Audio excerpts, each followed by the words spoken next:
कशाला कोणी आपली मातृभाषा शिकेल? देवभाऊनी मित्रांनो जो मुद्दा मांडला त्याने मी सहमत आहे. पहिल्यांदा मला खूप खुशी वाटली की आपले मुख्यमंत्री देवेंद्र फडणवीस मराठी शाळांबद्दल बोलले आणि जे बोलले ते सत्य आहे. ऐका पहिले तर. राज्यातल्या मराठी माध्यमाच्या शाळा बंद पडत असल्याबाबत आता हा प्रश्नच आहे ना, म्हणजे हा मी मला विचारला पाहिजे, तुम्हाला विचारला पाहिजे, यांना विचारला पाहिजे. आपण सगळे आपल्या मुलांना इंग्रजी शाळेत शिकवतो आणि इथे आपण सगळे चर्चा करतो मराठी शाळा बंद पडतात.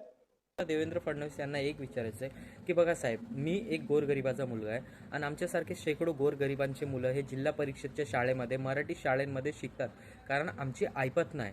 जे पैसेवाले आहेत ते आपल्या मुलांना कॉन्व्हेंटमध्ये प्रायव्हेटमध्ये टाकतात, नेते मंडळी असो किंवा पैसेवाले मंडळी असो.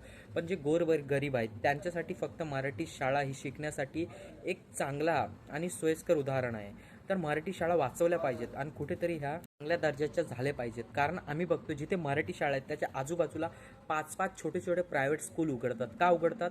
कारण मराठी शाळेचं शिक्षण चांगलं नाही. शाळेची अवस्था बघितली तर एवढी घाण अवस्था. कुठेतरी देवाभाऊ तुम्ही हे सुधरवा ना. महाराष्ट्राच्या कोण्याकोपऱ्यामध्ये जे आमचे शिक्षण मंत्री आहेत त्यांनी मराठी शाळा बघितल्या पाहिजे, त्यांची अवस्था बघितल्या पाहिजे. इंग्रजी माध्यमांच्या ज्या शाळा आहेत त्यांमध्ये जायला विचार तरी करायला पाहिजे पालकांनी. अरे आमची मराठी शाळा एवढी टॉप आहे, सगळं भेटते तर आम्ही का जावं? कुठेतरी मराठी शाळांवरती लक्ष दिलं पाहिजे.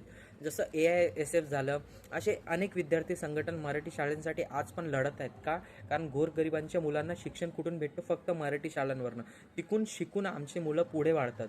कुठेतरी मराठी शाळा इंग्लिश मिडियमपेक्षा टॉप झाल्या पाहिजेत आणि त्यामध्ये एज्युकेशन हे आधुनिक झालं पाहिजे. इथे तरी सरकारने लक्ष दिलं पाहिजे, या मुद्द्यावर बोलायला पाहिजे. कुठेतरी देवभाऊच्या या गोष्टीवरती मी सहमत आहे आणि मराठी शाळा खरंच बंद पडतात देवभाऊ. नाहीतर मग कशाला कोणी मराठी शिकेल? कशाला कोणी आपली मातृभाषा शिकेल?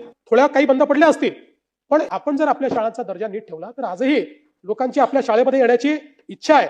पण हे जे काही 2000 मराठी शाळा बंद करणार, 65,000 मराठी शाळा बंद पडल्या वगैरे जी आकडेवारी आलेली आहे ही पूर्णपणे कपोल कल्पित अशा प्रकारची आकडेवारी आहे.